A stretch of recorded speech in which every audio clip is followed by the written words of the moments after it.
So here's a wild thought. Could telling a joke actually be the secret to stopping your best people from quitting? I know, it sounds kind of out there, but some really interesting research suggests that having a fun workplace might be a seriously smart business move. To see what I mean, let's kick things off with a story. All right, so picture this. You've got a manager standing in front of a room of about 200 employees. He pulls out a fresh, crisp $50 bill, holds it up for everyone to see, and just asks, "Who would like this?" And, you guessed it, hands shoot up all over the room. Of course they do. But then he does something weird. He crushes the bill in his fist, wadding it up into a tight little ball. He opens his hand, shows the wrinkled mess to everybody, and asks again, "Okay, who still wants it?" And you know what? Not a single hand goes down.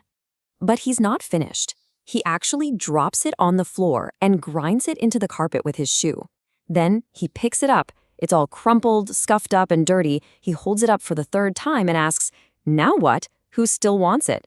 And, amazingly, all the hands are still up. And that's when he lands his point. He says, "Look, no matter what I did to this money, you all still wanted it. Why? Because its value never changed. It was always, and still is, worth $50. You see, this whole thing wasn't really about the money. It was a metaphor."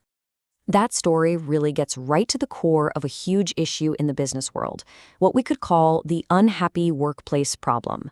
It's all about what happens when your most valuable people start to feel, well, not so valuable anymore. Think about it. We've all had moments in our careers where we felt dropped or crumpled or just ground down by tough projects or a bad decision from above. And when that happens over and over, even the absolute best employees can start to feel worthless. And that feeling, that's a huge reason why people start polishing up their resumes. So if the problem is people feeling devalued, what's the fix? Well, this leads us to a pretty surprising idea. What if part of the answer is laughter? Now, this isn't just a random theory. It's the central idea in a really insightful paper by Tammy, Morse, and Bahaudin, Mujtaba. They dug into this very question. Can using humor the right way at work actually make people happier and more likely to stick around? So let's get on the same page about what humor even means here. We're not just talking about telling knock-knock jokes by the water cooler. The paper uses the classic dictionary definition. It's really about having perspective, the power to see the amusing side of things, to find a little bit of lightness, even when things are stressful. And when you get it right, the benefits are huge. It's kind of like a chain reaction. A well-placed, appropriate joke can make a manager seem more approachable, right? That builds trust. And when there's trust, communication gets way better. Suddenly, your team feels more connected, more cohesive. You get that awesome team spirit, that esprit de corps. Okay, that all sounds really nice, but does it actually work in the real world? Is there a solid business case for, fun? Well, let's take a look at the data and some examples mentioned in the research. The paper points to some really big names that have practically built their brands on having fun, positive cultures. We're talking about companies like Southwest Airlines, Ben & Jerry's, and Sprint. For years, these guys have said that their focus on fun is a secret weapon for keeping their employees happy and loyal. This quote from Herb Kelleher, the legendary former CEO of Southwest, just sums it up perfectly. It's not about goofing off or being unprofessional. It's about being serious and dedicated to the work, but not so serious about yourself that you can't laugh a little. It's a huge difference. And there are numbers to back this up. A big survey from the Society for Human Resource Management, or SHRM, found some amazing things. In companies that made fun a priority, a massive 72% saw absenteeism go down. I mean, think about that. People were just more excited to come to work. And it's not just about showing up. The study found that almost a quarter of those same companies saw their employee turnover actually decrease. And in business, that's not just a nice feeling. That's real money saved on hiring and training new people. All right, so the evidence is pretty convincing, right?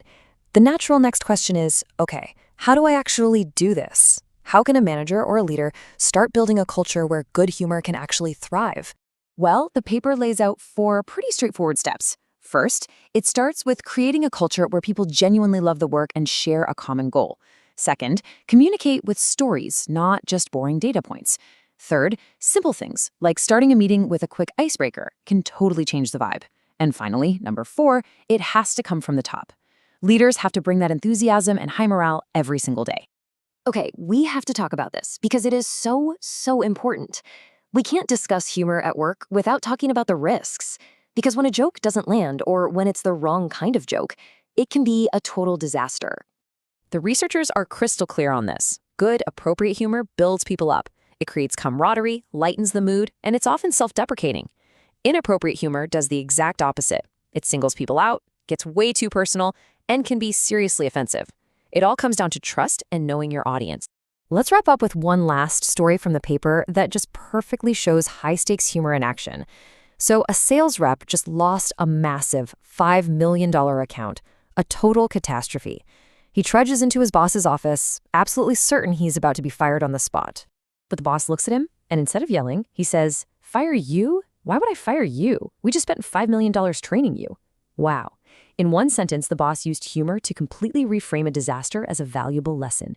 He killed the tension, saved the employee's confidence, and probably earned his loyalty for life.